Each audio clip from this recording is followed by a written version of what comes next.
জি sir. Sir, মাছ হইল আমাদের খাদ্য তালিকার একটি অপরিহার্য উপাদান। মাছে অনেক পুষ্টি আর প্রোটিন থাকে। আমরা সবাই মাছ খাই, কিন্তু মাছের কাঁটাগুলো খাই না। ওই কাঁটাগুলো সবাই বিড়ালকে দিয়ে দিই। বিড়াল মাছের কাঁটা খেতে খুবই ভালোবাসে।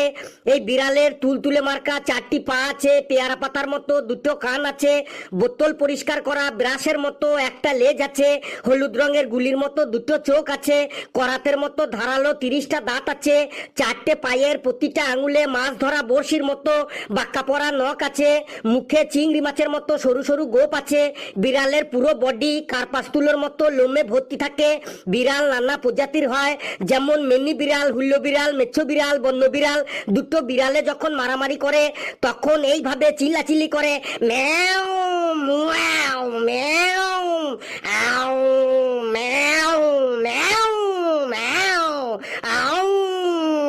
স্যার, কেমন লাগলো মাছ খাওয়ার উপকারিতাগুলো?